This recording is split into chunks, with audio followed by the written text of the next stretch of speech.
Buenos días, hermanos. Hoy continuamos con el Evangelio de San Juan, del capítulo 3, los versículos 31 al 36. Y dice así: El que viene de arriba está por encima de todos. El que es de la tierra y habla de la tierra. El que viene del cielo da testimonio de lo que ha visto y oído, y su testimonio nadie lo acepta. El que acepta su testimonio certifica que Dios es veraz, porque aquel a quien Dios ha enviado habla las palabras de Dios, porque da el Espíritu sin medida. El Padre ama al Hijo y ha puesto todo en sus manos. El que cree en el Hijo tiene vida eterna.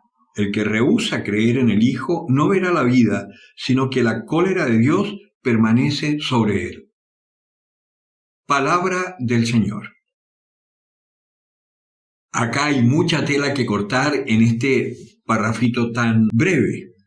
En la Eucaristía de hoy, en la lectura de los Hechos, que es la primera lectura, se habla de esta nueva persecución y que apresan nuevamente a los apóstoles y los llevan ante el Sanedrín y les dicen que por qué siguen haciendo lo que les habían prohibido, que era predicar a Jesucristo. Y San Pedro da una respuesta que ya quisiera yo escucharla de boca de nuestros obispos. Es necesario obedecer a Dios antes que a los hombres. Y esto lo digo en relación a que estamos tan débiles en nuestra fe que somos incapaces de oponernos a las directrices perversas de los gobiernos que nos obligan a mantener cerrados los templos en circunstancias que aún en plena cuarentena, los supermercados están abiertos, los bancos están abiertos y, según dicen ellos, es que son cosas de primera necesidad. ¿Y qué más hay de primera necesidad que el hombre se encuentre con su esencia que no es terrena? Y aquí es donde entra la palabra del Señor. El que viene de arriba está por encima de todos. El que es de la tierra es de la tierra. Y nosotros vemos que en los gobiernos de ahora, los que están abogando por cambios de constitución, por nuevos paradigmas mundial, son terrenos. Están preocupados única y exclusivamente de la cosa terrena. Y el hombre, en su esencia fundamental, que es espiritual y eterna, está siendo dejado de lado y eliminado por todos lados. En el debate de la eutanasia que se debatía ayer acá en Chile, decían unos políticos a los que están en contra de la eutanasia, le decían: ¿y a ustedes qué les importa? ¿En qué les afecta? Eso habla de un individualismo feroz y que curiosamente lo dicen los mismos que atacan al sistema actual, que lo atacan de individualista. Y resulta que ellos, al decir esa frase, están anulando cualquier argumento que tenga que ver con la esencia propia del hombre. Pero hay otra cosa que es mucho más grave y que ellos no se dan cuenta, que esa ley de muerte, de interrupción de la vida, no solo es una cosa que atenta contra la persona humana y contra su libertad de vivir y atenta contra la necesidad del ser humano que tiene que volcarse al otro, que esa es la esencia de la felicidad, sino que además los alcanzará a ellos, porque el día de mañana a ellos también sus hijos los matarán aunque quieran seguir viviendo, porque ya son inútiles y no producen. Y esta frase final de Jesucristo es una frase que va a ese punto. El que cree en el Hijo tiene la vida eterna.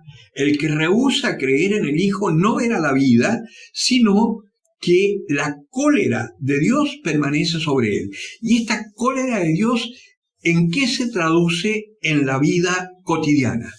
Que nunca logra ser feliz, que siempre va a estar en contra de algo porque no logra jamás la plena satisfacción de su vida y siempre va a estar echándole la culpa al otro, al marido, a la mujer, al gobierno, al Estado, al sistema en que está viviendo. Siempre, nunca va a lograr esa plenitud que La vida eterna, como yo se los he dicho muchas veces antes, la vida eterna, cuando tú estás en Cristo, comienza aquí y ahora, porque experimentas que la muerte está vencida. ¿Y qué es lo que más nos destruye a nosotros? La sensación de muerte, porque lo que más teme el hombre es morir. Y la muerte la tememos por dos motivos. Porque siempre tenemos, como decía Martin Luther King, siempre tenemos miedo a lo desconocido. Y además hemos experimentado la muerte por el pecado. Y sabemos que eso nos aísla, nos impide comunicarnos con el otro, como que nos pone un muro frente a toda la vida que tenemos.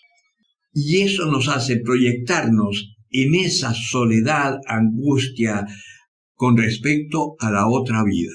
En circunstancia que si tú estás en Jesucristo, si tú ya has aceptado el amor de Dios, has aceptado el amor de Cristo en tu vida, tú ya has trascendido esa muerte, experimentas una compañía permanente del Eterno en ti y nada ni nadie te angustia o te puede hacer daño.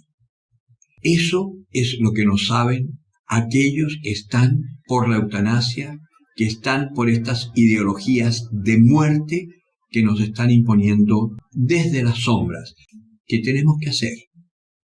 Primero, orar, pidiéndole a Dios que tenga compasión del hombre, del ser humano. Y digo del hombre, y ojo, los pro LTGB no se vayan a escandalizar. Cuando yo hablo de hombre, hablo de macho y hembra. Macho y hembra nos creó. Entonces, lo otro que hay que hacer, orar por esos que están pidiendo la eutanasia, el aborto y todas esas aberraciones, porque están engañados y porque son víctimas del demonio. Vivirán en una eterna muerte y angustia.